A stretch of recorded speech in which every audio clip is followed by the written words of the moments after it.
ದಾದಿಯರ ದಿನ ಆರೋಗ್ಯ ಕಾರ್ಯಕರ್ತರಿಗೆ ಸನ್ಮಾನವನ್ನು ಮಾಡಲಾಗಿತ್ತು. ಶಿರಾ ತಾಲೂಕಿನ ದ್ವಾರನಕುಂಟೆ ಗ್ರಾಮದ ಪ್ರಾಥಮಿಕ ಆರೋಗ್ಯ ಕೇಂದ್ರದಲ್ಲಿ ಸೋಮವಾರ ಹಮ್ಮಿಕೊಂಡಿದ್ದ ವಿಶ್ವ ದಾದಿಯರ ದಿನಾಚರಣೆ ಕಾರ್ಯಕ್ರಮ ಉದ್ಘಾಟಿಸಿದ ದ್ವಾರನಕುಂಟೆ ಗ್ರಾಮ ಪಂಚಾಯಿತಿ ಅಧ್ಯಕ್ಷ ಗೌರಮ್ಮ ನಾಗರಾಜ್, ತಾಯಿ ಮಕ್ಕಳ ಆಸ್ಪತ್ರೆಯ ನರ್ಸ್ ಬಿಸಿ ಮಮತಾ, ಶಿರಾ ಸಾರ್ವಜನಿಕ ಆಸ್ಪತ್ರೆಯ ಸೀಮಾ ಫಿರ್ದೋಸ್, ದೊಡ್ಡ ಹುಲಿಕುಂಟೆ ಪ್ರಾಥಮಿಕ ಆರೋಗ್ಯ ಕೇಂದ್ರದ ಸೌಮ್ಯಾರವರನ್ನು ಸನ್ಮಾನಿಸಿ ಗೌರವಿಸಲಾಯಿತು. ಗ್ರಾಮ ಪಂಚಾಯಿತಿ ಮಾಜಿ ಅಧ್ಯಕ್ಷ ಲಕ್ಷ್ಮೀಕಾಂತ್, ವೈದ್ಯಾಧಿಕಾರಿ ಡಾಕ್ಟರ್ ತಿಮ್ಮರಾಜು, ಆರೋಗ್ಯ ಕೇಂದ್ರದ ನಿರಂಜನ್, ರಘು, ಫಾತಿಮಾ, ಕವಿತಾ, ಸವಿತಾ, ರೋಜಾ, ಲಲಿತಮ್ಮ, ನರಸಿಂಹಮೂರ್ತಿ ಸೇರಿದಂತೆ ಆಶಾ ಕಾರ್ಯಕರ್ತರು, ಸಾರ್ವಜನಿಕರು ಉಪಸ್ಥಿತರಿದ್ದರು.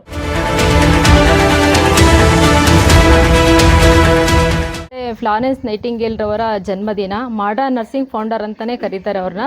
ಇವರು 1820 ಮೇ 12ರಂದು ಇಟಲಿಯ ಫ್ಲಾರೆನ್ಸ್ ಎನ್ನುವ ನಗರದಲ್ಲಿ ಜನಿಸ್ತಾರೆ. ಹುಟ್ಟತಾನೆ ಒಂದು ಶ್ರೀಮಂತ ಕುಟುಂಬದಲ್ಲಿ ಜನಿಸಿದಂಥ ಮಹಿಳೆ. ಎಲ್ರಿಗೂ ತನ್ನ ತಂದೆ ತಾಯಿಗಳಿಗೆ ನಮ್ಮ ಮಕ್ಕಳು ಒಳ್ಳೆ ಕೆಲಸಕ್ಕೆ ಹೋಗಬೇಕು ಅನ್ನೋ ಆಸೆ ಇರುತ್ತೆ. ಅದೇ ರೀತಿ ಅವರ ತಂದೆ ವಿಲಿಯಮ್ಸು ಚೆನ್ನಾಗಿ, ಇವರು ತುಂಬ ಬುದ್ಧಿವಂತ ಮಹಿಳೆ. ಒಳ್ಳೆ ಚಿಕ್ಕಂದಿನದಲ್ಲಿ ಇವಾಗ ನಾವೇನು ಹೇಳ್ತೀವಿ, ಬೆಳೆಯುವ ಸಿರಿ ಮೊಳಕೆಯಲ್ಲಿ ಅಂತ ಹೇಳ್ತೀವ, ಅದೇ ರೀತಿ ಅವ್ರು ಚಿಕ್ಕವರಿದ್ದಾಗಲೇ ತುಂಬ ನಾಲೆಡ್ಜ್ ಇರುತ್ತೆ. ಅದಕ್ಕೆ ಅವ್ರ ತಂದೆ ಒಳ್ಳೆ ಎಜುಕೇಷನ್ ಕೊಡಿಸ್ಬೇಕು ಅಂತ ಆಸೆ ಪಡ್ತಾರೆ. ಆದರೆ ಅವ್ರು ಅದನ್ನು ಒಪ್ಪಲ್ಲ. ಅವರು ಶ್ರೀಮಂತ ಕುಟುಂಬದಲ್ಲಿ ಇದ್ದಾಗಲೇ ಅವ್ರ ಎಸ್ಟೇಟಲ್ಲಿ ಕೆಲಸ ಮಾಡೋಂಥ ರೋಗಿಗಳಿಗೆ ಅವಾಗಿಂದನೇ ಶುಶ್ರೂಷೆ ಕೊಡೋಕ್ಕೆ ಸ್ಟಾರ್ಟ್ ಮಾಡ್ತಾರೆ. ಅದಾದಮೇಲೆ ಅವ್ರ ಆಸೆ ಅಂತಲೇ ಇಂಗ್ಲೆಂಡಿನ ಒಂದು ನರ್ಸಿಂಗ್ ಶಾಲೆಗೆ 17ನೇ ವಯಸ್ಸಿಗೆ ಜಾಯಿನ್ ಆಗ್ತಾರೆ. ಅದಾದಮೇಲೆ 19ನೇ ವಯಸ್ಸಿಗೆ ಇವರು ಒಬ್ಬ ಶುಶ್ರೂಷಕಿಯಾಗಿ ಹೊರಹೊಮ್ತಾರೆ. ಇದಾದಮೇಲೆ ಅವರು ಅಲ್ಲಿಂದ ಇವ್ರು ಸೇವೆ ಮಾಡೋದು ಸ್ಟಾರ್ಟ್ ಆಗುತ್ತೆ.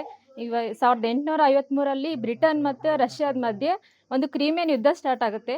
ಸ್ಟಾರ್ಟ್ ಆದಾಗ ಇವರು ಮಾಡಿದಂಥ ಸೇವೆ ಇಡೀ ವಿಶ್ವಕ್ಕೇ ಒಂದು ಹೆಸರಾಗುತ್ತೆ. ಏನಂತಂದರೆ ಅವಾಗ ಸೈನಿಕರಲ್ಲಿ, ಇವಾಗ ರಾಜವ್ರಿಗೆ ಏನಂತಂದರೆ ಅವ್ರ ಸಾಮ್ರಾಜ್ಯ ವಿಸ್ತರಿಸ್ಕೋಬೇಕು ಅನ್ನೋದಷ್ಟೇ ಇರುತ್ತೆ. ಬಿಟ್ಟರೆ ಅದಕ್ಕೋಸ್ಕರ ಹೋರಾಡಿದಂಥ ಸೈನಿಕರ ಬಗ್ಗೆ ಯಾವುದೇ ಕಾಯಿಲೆಗಳಾದರೆ ಅವ್ರನ್ನ ತಗೊಂಡೋಗಿ ಸಮುದ್ರಕ್ಕೆ ಎಸಿತಾ ಇದ್ರು, ಕೆಲವ್ರನ್ನೆಲ್ಲ ಹಡಗ್ನಲ್ಲೇ ಬಿಡ್ತಾಯಿದ್ರು. ಅಂಥ ಟೈಮಲ್ಲಿ ಇವರು ಅನೇಕ ಸಾವುಗಳು ಸ್ಟಾರ್ಟ್ ಆಗ್ತಿದ್ವು. ಆವಾಗ ಬ್ರಿಟನ್ನ ಒಬ್ಬರು ಇವರು ಫ್ಲಾರೆನ್ಸ್ ನೈಟಿಂಗೇಲ್ ಅವ್ರಿಗೊಂದು ಪತ್ರ ಬರೀತಾರೆ, ನೀವು ಬರಬೇಕು ಅಂತ. ಅವಾಗ ತನ್ನ 28 ಜನ ನರ್ಸ್ ತಂಡದೊಂದಿಗೆ ಅವ್ರು ಬಂದುಬಿಟ್ಟು ಅಲ್ಲಿ ಕ್ರಿಮಿಯನ್ ವಾರ್ ನಡೀತತ್ತಲ್ಲ, ಸ್ಕೂಟರ್ ಅಂತ ಒಂದು ಪ್ರದೇಶ, ಆ ಪ್ರದೇಶದಲ್ಲಿ ಇವರು ಶುಶ್ರೂಷೆ ನೀಡಿದ ಮೇಲೆ ಹಲವಾರು ಸಾವಿನ ಸಂಖ್ಯೆ ಕಡಿಮೆ ಆಗುತ್ತೆ. ಇದೆಲ್ಲ ಸರ್ ಹೇಳಿದರು. ಇತರ ಗ್ರೂಪ್ ಡಿ ಬಾಂಧವ್ಯ, ಇತರ ವರ್ಗಗಳ ಸಿಬ್ಬಂದಿ ವರ್ಗಗಳ ಬಾಂಧವ್ಯ, ಸ್ಟಾಫ್ನ ಎಲ್ಲ ಬಾಂಧವ್ಯ ಚೆನ್ನಾಗಿದ್ರೆ ಆಸ್ಪತ್ರೆ ಒಳ್ಳೆ ಹೆಸರು ಬರುತ್ತೆ. ಜೊತೆಗೆ ನಿಮ್ಮೆಲ್ಲರ ಸಹಕಾರದಿಂದ ನಿಮ್ಮೆಲ್ಲ ಸಾರ್ವಜನಿಕರು, ಪತ್ರಿಕಾ ಮಾಧ್ಯಮಿತರು, ನಮ್ಮ ಸ್ಟಾಫು, ಪ್ರತಿಯೊಬ್ಬರು ಸಹಕಾರ ನಮ್ಮ ಪ್ರಾಥಮಿಕ ಆರೋಗ್ಯ ಅಂದರೆ 6 ಸರಿ ಕಾಯಕಲ್ಪ ಅವಾರ್ಡ್ ಬಂದಿದೆ. ರಾಜ್ಯ ಮಟ್ಟದ್ದು 6 ಸರಿ ಕಾಯಕಲ್ಪ ಅವಾರ್ಡ್ ಬಂದಿದೆ ನಿಮ್ಮೆಲ್ಲ ಸಹಕಾರದಿಂದ. ಅದರಲ್ಲಿ ಜನಪ್ರತಿನಿಧಿಗಳು ಸೇರ್ಕೊಂಡಿದ್ದಾರೆ, ಅಧ್ಯಕ್ಷರು, ಉಪಾಧ್ಯಕ್ಷರು. ಯಾಕಂದ್ರೆ ನಾವು ಹೇಳಿದ ತಕ್ಷಣ ಸ್ಪಂದಿಸ್ತಾರೆ, ನೀರು ಬಿಡ್ತಾರೆ ಸ್ವಲ್ಪ ಎಲ್ಲ ಸಹಕಾರ ನೀಡಿದ ಅವ್ರಿಗೆ. ನಿಮ್ಮೆಲ್ಲ ಸಹಕಾರದಿಂದ ನಮ್ಮ ಆಸ್ಪತ್ರೆಗೆ ಸತತವಾಗಿ 6 ಸಾರಿ ಕಾಯಕಲ್ಪ ಅವಾರ್ಡ್ ಬಂದಿದೆ. ಎಲ್ಲರೂ ಸೇರುತ್ತೆ.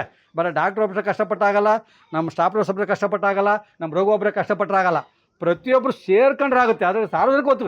ನಾವು ಸಾರ್ವಜನಿಕ ಏನು ಮಾಡ್ತಾರೆ, ಎಕ್ಸಾಂಪಲ್ ಹೇಳ್ಬೇಕಂದ್ರೆ ಚಪ್ಪಲಿ ಬಿಡ್ರಪ್ಪ ಅಂದರೆ ನಾವು ಒಳಗೆ ಹಾಕೊಂಡು ನಾನು ಮಾಡೋಕ್ಕಾಗುತ್ತೆ? ಚಪ್ಪಲಿ ಬಿಡ್ರಮ್ಮ ಸ್ಟಾರ್ಟ್ ಮಾಡಿದ್ದೀನಿ ಅಂತಂದರೆ ನೀವು ಬಿಟ್ಟು ಬಂದ್ರೂ ಪರಲ್ಲ, ನೀವು ಒಳಗೆ ಹಾಕೊಂಡು ನಾನು ಮಾಡೋಣ ಬಿಡಪ್ಪ ಅಂತ ಸುಮ್ಮನೆ ಆಗೋದು. ಆದರೆ ನೀವು ಸಹಕಾರ ಕೊಟ್ಟಿದ್ದೀರ. ಅದೇ ಗಾಡಿಯಲ್ಲಿ ಬಿಡಿ ಅಂತ ಹೇಳ್ತೀನಿ, ಕೆಲವು ಬಿಡ್ತಾರೆ, ತುಂಬ ಚೆನ್ನಾಗಿ ಗಾಡಿ ಎಲ್ಲ ಬಿಡ್ತಾರೆ, ಕೆಲವು ಬಿಡೋದೇ ಇಲ್ಲ. ಅದು ಗಾಡಿ ಮಾಡೋಕ್ಕಾಗ ನಿಮ್ಮ ಆಸ್ಪತ್ರೆ ನೀವು ಸ್ವಚ್ಛವಾಗಿ ಇಟ್ಕೊಳ್ಳಿ ಅಂತ ಹೇಳ್ತೀನಿ. ಎಲ್ಲ ಸಹಕಾರಲ್ಲಿದ್ದಾರೆ. ಆದ್ದರಿಂದ ನಮ್ಮ ಆಸ್ಪತ್ರೆ ಕಾಯಕಲ್ಪ ಅವಾರ್ಡ್ ಬಂದಿರೋದು. ಈಗ ನ್ಯಾಷನಲ್ NQS ಅಂತ ಬಂದಿದೆ, ರಾಷ್ಟ್ರ ಮಟ್ಟದ award. NQS national quality assess ಹೇಳಿ ಗುಣಮಟ್ಟದ, ಅದು ಸಮೇತ ಪ್ರಸಿದ್ಧಿ ಬರೋ ಸಂದರ್ಭ ಇದೆ. ನಿಮ್ಮೆಲ್ಲ ಸಹಕಾರ ನೀಡಿದ್ರೆ, ಮುಖ್ಯವಾಗಿ ನಮ್ಮ ಗ್ರಾಮ ಪಂಚಾಯತ್ ಅಧ್ಯಕ್ಷರು, ಉಪಾಧ್ಯಕ್ಷರು ಸಹ ಎಲ್ಲರ ಕಾರ್ಯಕ್ರಮ ಜೊತೆಗೆ ನಮ್ಮೆಲ್ಲ ಸ್ಟಾಫ್ ಸಹಕಾರ ನೀಡಿದ್ರು, ಆಶಾ ವರ್ಕರ್ ಎಲ್ಲ ಸೇರ್ಕೊಂಡು. ಅದಕ್ಕೆ ಹೇಳ್ತಾನೆ, ಶುಶ್ರೂಷಕರು ಹೆಚ್ಚಿನ ಸಂಖ್ಯೆಯಲ್ಲಿ ಮುಂದಿನ ದಿನಗಳಲ್ಲಿ ಹೆಚ್ಚು ಕರ್ತವ್ಯ ನಿರ್ವಹಿಸಿ ಆಸ್ಪತ್ರೆ ನಂಬಿಕೆ ಉಳಿಸ್ಕೋಬೇಕಂದ್ರೆ ನಿಮ್ಮ ಕರ್ತವ್ಯ ಮೇನ್, ಶುಶ್ರೂಷಕರದ್ದು ಮೇನ್. ನೀವು ಸಹಕಾರ ನೀಡಿ ಅಂತ ಹೇಳ್ತಾ, ಮುಖ್ಯವಾಗಿ ಈ ನಿಟ್ಟಿನಲ್ಲಿ ಕಾರ್ಯಕ್ರಮ ಯಶಸ್ವಿಗೊಳಿಸ್ಬೇಕಂತ ಕೇಳ್ತಾ, ಜೊತೆಗೆ ಅಭಿನಂದನೆ ಸೇರಿರುವಂಥ ಗಣ್ಯರಿಗೂ ಹಾಗೂ ಡಾಕ್ಟರ್ ತಿಮ್ಮರಾಜ್ ಅವ್ರಿಗೂ ಧನ್ಯವಾದಗಳು. ಇಂದು ನರ್ಸ್ ಡೇ ಅಂತ ಅಂದರೆ ಮುಂಚೆ ಇಲ್ಲಿ ನರ್ಸ್ಗಳೇ ಇರಲಿಲ್ಲ. ಇವಾಗ ನರ್ಸ್ ಇರೋದ್ರಿಂದ ಡಾಕ್ಟ್ರಿಗೂ ಸಮೇತ ಹೆಲ್ಪ್ ಆಗೈತೆ. ಮತ್ತು ಜನಗಳು ಸಿಕ್ಕಾಪಟ್ಟೆ ಬರ್ತಾಯಿದ್ರು. ಅವಾಗ ಪಾಪ ಅವ್ರು ಒಬ್ಬರೇ ನೋಡ್ತಾಯಿದ್ರು. ಇವಾಗ ಇವ್ರು ಸ್ಟಾಫ್ ನರ್ಸ್ಗಳ್ನೆಲ್ಲ ಜಾಸ್ತಿ ಜನ ಹಾಕಿರೋದ್ರಿಂದ ಅವ್ರಿಗೆ ಹೆಲ್ಪ್ ಆಗ್ತೈತೆ ಮತ್ತು ಜನಗಳಿಗೂ ಹೆಲ್ಪ್ ಆಗುತ್ತೆ. ಅವ್ರು ನರ್ಸ್ಗಳು ನಗು ಮುಕ್ತಲ್ಲೇ ಇರ್ತಾರೆ. ಅಂದರೆ ನಾನು ನೋಡಿದ್ದೀನಿ, ಮುಂಚೆ ಆ ಥರ ಇರಲಿಲ್ಲ. ಇವಾಗ ಬಂದಿರೋ ನರ್ಸ್ಗಳು ತುಂಬ ಒಳ್ಳೆಯರು, ತುಂಬ ಚೆನ್ನಾಗೇ ನಡ್ಸ್ಕೊಂಡು ಹೋಗ್ತಾ ಇದ್ದಾರೆ. ಇದೇ ರೀತಿ ನಡ್ಸ್ಕೊಂಡು ಹೋಗಲಿ ಅಂತ ಹೇಳ್ತಾ ಇಷ್ಟು ಭಾಷಣ ಇದ್ದಾರೆ. ನನ್ನದು ಪರ್ಮನೆಂಟು PSC ಬಂದ್ಬಿಟ್ಟು ದೊಡ್ಡೊಲಿಕುಂಟೆ PSC ನಾನು ಕರ್ತವ್ಯ ನಿರ್ವಹಿಸ್ತಾ ಇರೋದು. ಇಲ್ಲಿ ಪ್ರಭಾರ ಆಗಿ ನಾನು ಕೆಲಸ ಮಾಡ್ತಾಯಿದ್ದೀನಿ ಅಷ್ಟೇ. ತಿಂಗಳಿಗೆ ಒಂದು 3 ರಿಂದ 4 ಸಾವಿರ ಅಷ್ಟೇ ಇಲ್ಲಿ ನಾನು ಬಂದು ಹೋಗ್ತಾ ಇರೋದು.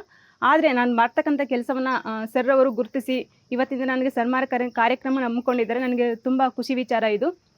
ಎಲ್ಲಕ್ಕಿಂತ ಮುಖ್ಯವಾಗಿ ಹೇಳ್ಬೇಕಂದ್ರೆ, ನಾನು ಕೆಲಸ ಮಾಡಲಿಕ್ಕೆ ನನ್ನ 10 ವರ್ಷ, ನನ್ನ ಈ ಇಲಾಖೆಗೆ ಬಂದು 10 ವರ್ಷಗಳಾಯಿತು. ಈ 10 ವರ್ಷ ಸೇವೆಯಲ್ಲಿ ನಾನು ಕೆಲಸ ಮಾಡಲಿಕ್ಕೆ ನಿಜವಾಗ್ಲೂ ಹೇಳ್ತೀನಿ, ಸ್ಫೂರ್ತಿಯಾಗಿರೋದ್ರಿಂದ ಒಬ್ಬ ವ್ಯಕ್ತಿ, ಅದರಲ್ಲೂ ನಮ್ಮ ಆಡಳಿತ ವೈದ್ಯಾಧಿಕಾರಿಗಳಿರ್ತಕ್ಕಂಥ ತಿಮ್ರಾಜ್ ಸರ್ ಅವರು. ಯಾಕೆ ಅಂತ ಹೇಳ್ತೀನಿ, ಅವರು ಎನಿ ಟೈಮ್ ಯಾವಾಗಲೂ ಪ್ರತಿ ದಿನವೂ ಅಷ್ಟೇ, ಪ್ರತಿ ನಿಮಿಷದಲ್ಲೂ ಅಷ್ಟೇ ಯಾವಾಗಲೂ ಆ್ಯಕ್ಟಿವ್ ಆಗಿರ್ತಾರೆ. ಅಂದರೆ ಸೃಜನಶೀಲರಾಗಿರ್ತಾರೆ. ಏನಾದರೂ ಚಿಕ್ಕ ಕೆಲಸ ಆಗಿರಲಿ, ದೊಡ್ಡ ಕೆಲಸ ಆಗಿರಲಿ, ಯಾವುದೇ ಕೆಲಸ ಆದ್ರೂ ಅದನ್ನು ಹೊಸ ರೀತಿಯಲ್ಲಿ, ಹೊಸ ಒಂದು ವಿಧದಲ್ಲಿ ಅದನ್ನ ಪ್ರಸ್ತುತಪಡಿಸಬೇಕು ಅಂತ ಯಾವಾಗಲೂ ಯೋಚನೆ ಮಾಡ್ತಿರ್ತಾರೆ. ಯಾವಾಗಲೂ ಆ್ಯಕ್ಟಿವ್ ಪರ್ಸನ್ ಅವರು. ನನಗೆ ಅವ್ರು ನೋಡಿದಾಗ ಎಷ್ಟೋ ಸಲ ನಾನು ಮನಸ್ಸಲ್ಲೂ ಅಂದ್ಕೊತಿರ್ತೀನಿ. ನಾನು ಇವ್ರ ಹತ್ರನೂ ಕೂಡ ಹೇಳಿದ್ದೀನಿ, ಇವ್ರು ಎಷ್ಟು ಚೆನ್ನಾಗಿ ಆ್ಯಕ್ಟಿವ್ ಆಗಿರ್ತಾರಲ್ಲ, ನಾವ್ಯಾಕೆ ಆ ರೀತಿ ಮಾಡಬಾರ್ದು, ನಾವ್ಯಾಕೆ ನಾವು ಸ್ಫೂರ್ತಿಯಾಗಿ ತೊಗೊಂಡು ಕೆಲಸ ಮಾಡಬಾರ್ದು ಅಂತ ನಾನು ಎಷ್ಟೊಂದು ಸಲ ಅಂದ್ಕೊಂಡಿದ್ದೀನಿ. ನಿಜವಾಗ್ಲೂ ಅವರು ನನಗೊಂದು ರೀತಿ ಸ್ಫೂರ್ತಿನೇ ಆಗಿದೆ ನನ್ನ ಒಂದು ಕೆಲಸದ ವಿಚಾರದಲ್ಲಿ. ಅದೇ ಒಂದು ವಿಚಾರಕ್ಕೆ ನನಗೆ ಈ PSCಯಲ್ಲಿ ಕೆಲಸ ಮಾಡಲಿಕ್ಕೆ ತುಂಬ ಖುಷಿ ಕೊಡುತ್ತೆ. ಈ PSC ಬಂದಾಗ ಸರ್ರ ಒಂದು ಮಾತಾಡಿಸೋ ರೀತಿ ಇರ್ಬೋದು, ಅವ್ರು ಗೌರವಿಸುವಂತಹ ರೀತಿ ಇರ್ಬೋದು, ಜೊತೆಗೆ ಈ ಒಂದು ಸಂಸ್ಥೆಯಲ್ಲಿ ಎಲ್ಲ ಸಿಬ್ಬಂದಿ ವರ್ಗದವರು ಮತ್ತು ನನ್ನ ನೆಚ್ಚಿನ ಆಶಾ ಕಾರ್ಯಕರ್ತೆಯರು ನನಗೆ ಕೊಡ್ತಕ್ಕಂಥ ಪ್ರೀತಿ ಗೌರವ ಇದೆಯಲ್ಲ, ಆ ಒಂದು ಕಾರಣಕ್ಕೆ ನಾನು ಈ ಕೆಲಸ ಮಾಡಲಿಕ್ಕೆ ನಾನು ನಿಜವಾಗ್ಲೂ ತುಂಬ ಇಷ್ಟ ಆಗುತ್ತೆ. ಹಾಗಾಗಿ ಇವತ್ತಿನ ದಿನ ಏನು ನನಗೆ ಸನ್ಮಾನ ಮಾಡ್ತಾ ಇದ್ದಾರೆ ಸರ್ಗೆ, ಹಾಗೂ ಇಲ್ಲಿ ವೇದಿಕೆ ಇರ್ತಕ್ಕಂಥ ಎಲ್ಲ ಗಣ್ಯರಿಗೂ ಸಮೇತ ನಾನು ತುಂಬ ಹೃದಯದ ಒಂದು ಧನ್ಯವಾದ